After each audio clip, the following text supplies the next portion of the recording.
pour parler moi personnellement à mon échelle, Mmh. dans le passé, je voulais devenir un Gilles Kepel, euh, faire des études universitaires là-dedans, devenir docteur sur ces sujets-là, faire quelques conférences, des bouquins. Mais j'ai compris d'abord que Gilles Kepel et puis quelques autres font ça déjà très bien. Mais aussi, c'est que je veux changer vraiment, enfin en tout cas, je veux être acteur, premier acteur. Comment est-ce que je peux me faire entendre? Comment est-ce que je peux entendre ce discours-là? Eh ben, c'est en fait en étant entre les deux, c'est-à-dire en étant à la fois intellectuel, mais aussi en allant sur le terrain militant, c'est-à-dire le terrain médiatique, et ne pas se contenter d'écrire des bouquins, mais aussi écrire des articles, aller sur le terrain, aller au-devant des médias, se confronter à l'extrême gauche et à une partie de l'extrême gauche et aux islamistes. Et c'est comme ça, malheureusement, c'est ce que j'ai compris assez vite. Au début, je voulais pas, par exemple, qu'il y ait mon nom et ma tête. Je voulais juste écrire. Je voulais créer une page Facebook, mais sans mon nom, juste un titre. Voilà. Et j'ai compris qu'il faut personnaliser. Malheureusement, c'est comme ça. Et les gens ont besoin de personnifier la personne qui s'exprime. Il y a besoin de mettre des noms et des visages. Et c'est malheureusement comme ça que ça fonctionne. Les islamistes ont compris ça très bien. Et c'est comme ça que ça marche. Et donc, j'essaye voilà, de faire entendre, et vous l'avez bien dit au début dans la présentation, c'est que j'ai dit des choses qui vous touchent parce que je dis des choses dans lesquelles vous vous reconnaissez. Mais voilà, je peux les dire parce qu'il y a des micros qui se tendent vers moi, mais parce que j'ai tout fait pour. J'ai tout fait pour ça et je veux continuer à le faire pour que cette voix soit entendue, pour pas que ce soit que des universitaires qui s'expriment ou des journalistes qui souvent reprennent d'ailleurs nos propos pour les intégrer dans leur article et c'est très bien, mais ça serait bien qu'on puisse directement se faire entendre. Quand je dis on, c'est à la fois les ex-musulmans, mais aussi, parce que je ne m'exprime pas en tant qu'ex-musulman, je m'exprime en tant que laïc qui défend les valeurs d'universalisme et la République. Voilà, que je sois ex-musulman ou pas, pour moi, ça ne doit pas être un critère. Parce qu'il y a des musulmans croyants pratiquants qui peuvent défendre et qui défendent les mêmes valeurs. Voilà. Donc, mais après, à l'intérieur de ça, comment est-ce que les ex-musulmans, parce que c'est un sujet qui est annexe, mais qui fait partie du truc, comment les ex-musulmans peuvent se faire entendre pour exprimer le fait d'avoir quitté l'islam, voire même des ex-musulmans, des gens qui sont de culture musulmane et qui critiquent l'islam, et qui soient entendus pour ça. Et que justement, le fait de pouvoir critiquer l'islam, si on arrive un jour à ce que cette critique soit banalisée, c'est-à-dire qu'elle soit entendue comme on peut critiquer le capitalisme, le communisme, bah là on aura gagné. Ça ne veut pas dire que les gens deviendront athées, mais ça voudra dire que la parole des athées ex-musulmans soit entendue. Et effectivement, là, on n'en est pas du tout sur le chemin. Et qu'on sorte de l'anonymat parce que les risques aussi, quoi. Donc j'entends ce que vous dites, hein, personnaliser, et en même temps, voilà, ça, il y a un côté pragmatique qui fait que. Enfin, après, je vous parle en connaissance de cause. Hein. Ah, mais c'est tout le problème. Et déjà, rien que ça montre qu'il y a quelque chose qui cloche. Rien que ça. Est-ce qu'il y a quelqu'un qui va jouer de l'anonymat pour critiquer le capitalisme ou le communisme ou voilà ou le véganisme ou j'en sais rien. Donc non. En ce qui concerne ou même le christianisme d'ailleurs, non. Mais en ce qui concerne l'islam et l'islamisme, là c'est l'anonymat. Et puis pour les quelques-uns qui s'expriment, je crois d'Amagine ou Chaka ou Kacha, je sais jamais. Donc lui, donc je suis pas toujours d'accord avec lui, mais c'est pas grave. Au contraire, c'est bien. C'est important. Je trouve que parfois il fait des erreurs, parfois il dit des choses sérieuses, mais ça ne veut pas dire que j'ai raison. Ça veut dire que c'est ça qui est intéressant, c'est l'échange des idées. Le problème, c'est que, c'est ce que je disais tout à l'heure, lui, il a tendance parfois à glisser vers l'extrême droite. Son bouquin a été édité aux éditions Ring. Il n'hésite pas, donc c'est un éditeur d'extrême droite, il n'hésite pas à aller, je crois que c'est à Boulevard Voltaire, qui est un groupe d'extrême droite. Il ne voit pas le problème.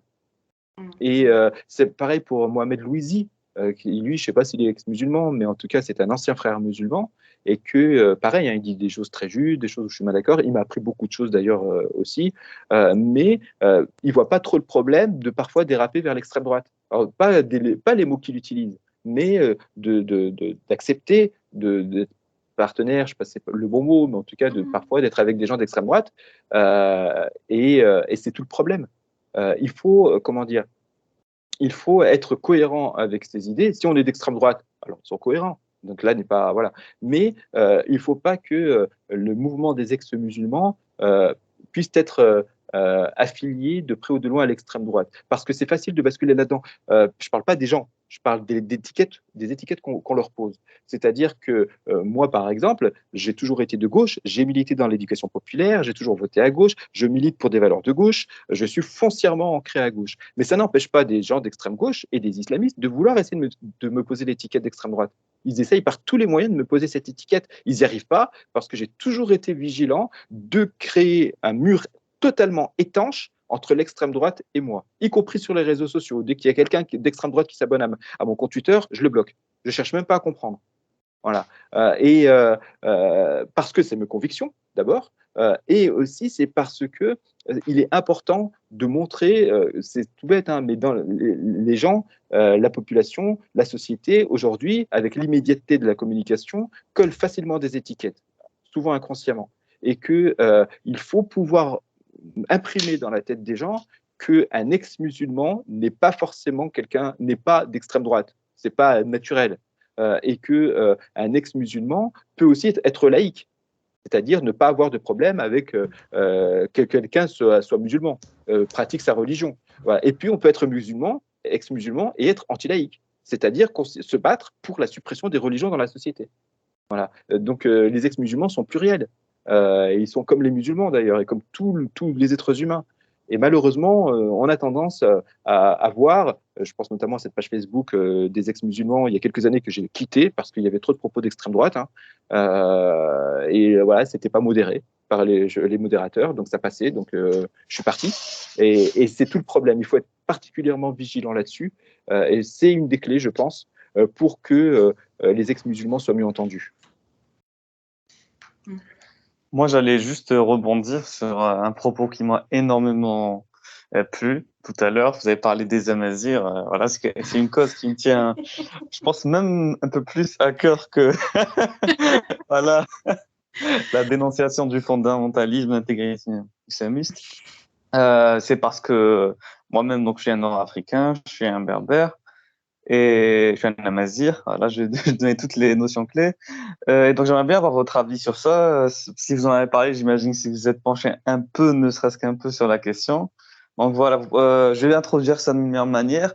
Vous ne pensez pas quelque part que le problème identitaire, parce qu'il y en a un, c'est constaté par beaucoup de sociologues, beaucoup d'ethnologues qu'on connaît au Maghreb, c'est quelque part retransposé ou en France, chez certains jeunes de banlieue qui sont d'origine maghrébine, par exemple. Alors, en tout cas, moi, je fais le parallèle. Voilà, je vous pose la question globalement, je vous laisse répondre. Ouais, comme moi, je suis quelqu'un très rationnel et j'adore l'histoire, tout ça. Je regarde les faits. Les faits, c'est que ethniquement, biologiquement, les Maghrébins sont pas arabes. Voilà, c'est pas la même ethnie. Les Arabes, c'est les habitants de la péninsule arabique, le Yémen, l'Arabie Saoudite, le Qatar, tout ça. C'est la péninsule arabique. Ça, ce sont les Arabes. Que culturellement, c'est pas la même culture. Il y a des points communs, bien sûr, mais il y a beaucoup de différences. Le mot Maghreb, d'ailleurs, n'est pas bon, puisque le mot Maghreb, c'est le nom donné par les Arabes à cette zone géographique pour dire le couchant, l'Occident, quoi. Donc, géographiquement, le Maghreb est en Occident. Donc, les Maghrébins sont des Occidentaux. Quand on parle de culture occidentale, on pense à l'Europe et aux États-Unis, et l'Australie. Alors que l'Australie, voilà, c'est pas l'Occident géographiquement parlant. Le Maghreb est en Occident. Ce qui fait l'arabité, entre guillemets, on pourrait dire que c'est la langue. Or, chaque pays a son dialecte, puisque c'est un mélange aussi avec le berbère local. Donc, peu de Maghrébins maîtrisent l'arabe littéraire. On pourrait dire que c'est l'islam, mais le plus grand pays musulman au monde, c'est l'Indonésie. Le Maghreb, il y a des musulmans pratiquants, des non-pratiquants, il y a des athées, comme partout ailleurs. Et que les Maghrébins qui sont berbères d'ethnie et même de culture, les États autoritaires du Maghreb ont fait le choix, pour diverses raisons, de mettre en avant l'arabité, d'arabiser la langue par rapport à la colonisation, de supprimer le français, d'arabiser la langue et de faire croire que les Maghrébins sont des Arabes. Ce qui fait que les gens du Maghreb, quand ils viennent en France, ils se présentent comme Arabes, et les identitaires, ce que j'appelle les identitaires arabes et / musulmans, qui font de l'islam une identité, même si eux ne sont pas pratiquants, se présentent comme arabes. Ils défendent l'identité arabe. Et ils prétendent défendre cette identité en luttant contre le colonialisme occidental, contre l'impérialisme occidental et contre le néocolonialisme français. Or, c'est tellement stupide de penser comme ça parce que eux-mêmes renient leurs origines, renient toute l'histoire de leurs ancêtres pour se soumettre à l'impérialisme arabo-musulman et se soumettre à un impérialisme qui est exercé sur le Maghreb depuis plus de 1000 ans. Et donc, ils ignorent toute leur histoire maghrébine. Et si moi, j'ai des connaissances de la berbérité, c'est parce que des associations amazirs, c'est parce que des militants amazirs se battent tous les jours pour sauvegarder cette culture et notamment cette langue. C'est pour ça que c'est aujourd'hui en Algérie, je crois, le berbère est reconnu comme une des langues officielles du pays, je crois. Mais je fréquente quelques militants qui s'investissent au sein de la TMF et au sein d'associations berbères en région parisienne et qui m'ont expliqué des choses, du vécu, des choses que j'ignorais. Et j'avais déjà des bases, mais voilà, là je comprends mieux aussi beaucoup de choses. Et c'est un des enjeux de lutte. C'est-à-dire la culture berbère, ça aide aussi les ex-musulmans, même si chez les berbères, bien sûr, il y a des musulmans, évidemment, mais les berbères ne sont pas musulmans à la base et que leurs croyances, même si on n'y croit plus, mais qui relèvent aujourd'hui de la culture, sont reniées par les États et par une partie de la société. Et c'est tout le problème, c'est qu'il y a vraiment des lacunes de connaissances. Il y a une lacune historique, littéraire, langagière de leur culture. C'est pour ça qu'au Maroc, par exemple, il y a des gens qui ne parlent que berbère, ils ne parlent pas le marocain. Et ils sont méprisés par les arabophones parce qu'ils sont perçus comme des incultes, comme des... voilà quoi. Et c'est-à-dire qu'il y a un racisme, c'est ça qui est un fou, c'est que c'est une forme de racisme, et bien pourtant des gens qui sont de la même ethnie que la vôtre, mais parce qu'ils ont gardé leur culture et la langue de leurs ancêtres, contrairement aux autres qui ont décidé de renier leur histoire et de se soumettre à la culture arabo-musulmane. Et c'est là où les musulmans ont été très forts, c'est que sans être trop nombreux, ils ne sont pas venus en masse, hein, les Arabes, pour coloniser physiquement le Maghreb. Non, il a suffi de quelques personnes pour convertir les gens et pour que ces gens-là soient des soldats eux-mêmes pendant la conquête musulmane, notamment jusqu'en Europe, l'Espagne, etc. Voilà, les soldats, c'était surtout des Marocains d'aujourd'hui. Ce n'étaient pas des gens d'Arabie Saoudite qui ont combattu en Espagne. Donc, à part quelques généraux peut-être. Donc, voilà. Et tout ça, ils l'ignorent complètement. Et je pense que ça fait partie des outils que les ex-musulmans aussi doivent utiliser pour affirmer à la fois leur identité et pour pouvoir affirmer leur non-croyance, quoi.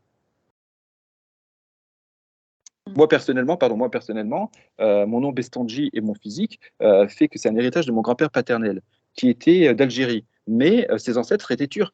Bestandji, c'est pas algérien, c'est turc. Ah oui. Donc, en Algérie, comme vous le savez, la plupart des gens, la mixité culturelle, c'est de la science-fiction. Enfin, je veux dire, les gens d'origine turque se marient entre eux, les gens d'origine kabyle se marient entre eux, les gens d'origine chouaoui, je dis n'importe quoi, hein, se marient entre eux. Il y a peu de gens qui se marient, par exemple, quelqu'un d'origine turque se marie avec un kabyle, ça existe bien sûr, mais c'est pas la norme.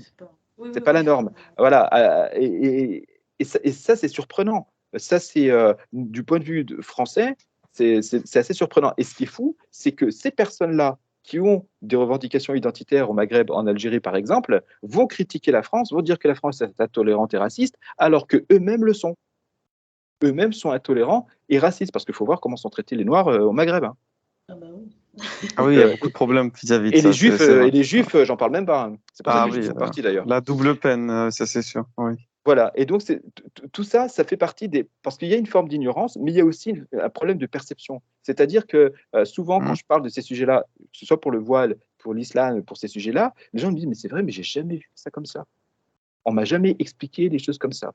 Et pour conclure, il y a en Tunisie une femme voilée avec qui j'ai discuté longtemps par Skype, qui est gynéco, qui vit dans le sud de la Tunisie, quelqu'un de cultivé, qui est voilé, et pendant des jours, on discutait, et elle m'a dit, on ne m'a jamais parlé comme ça. Et je lui ai dit, mais pourquoi alors tu continues à porter le voile?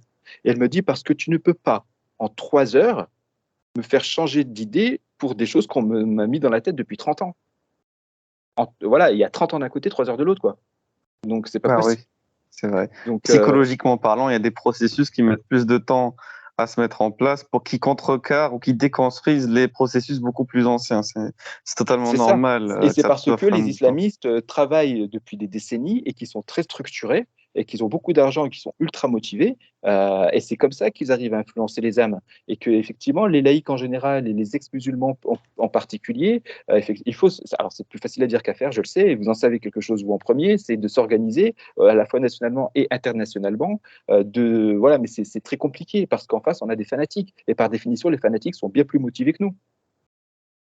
Oui, oui, oui, Et puis on donne ils pas sont, la même chose, c'est ah ouais, sûr. ouais. Et ils peuvent mettre plus d'argent, dépenser Oui, plus de temps parce que pour eux, c'est un enjeu vital, notamment de oui. gagner sa place au paradis, quoi. Exactement.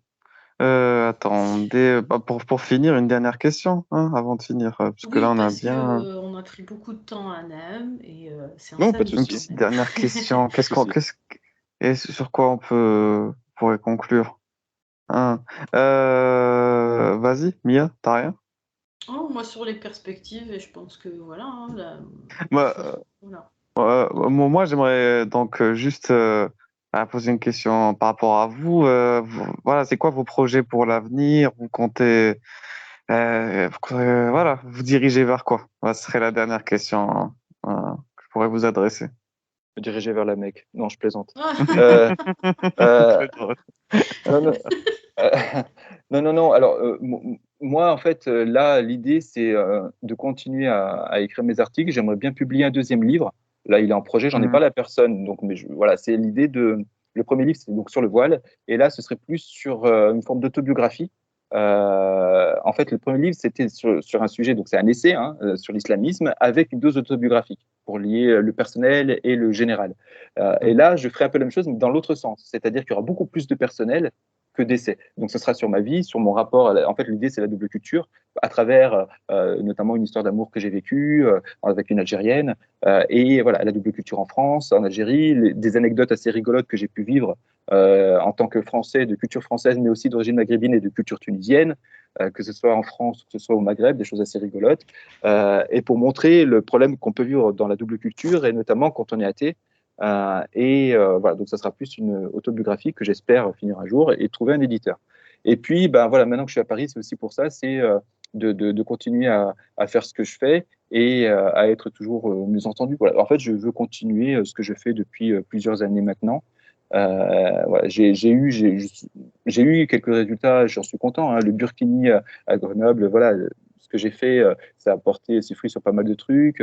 Au planning familial aussi, le CCIF pareil.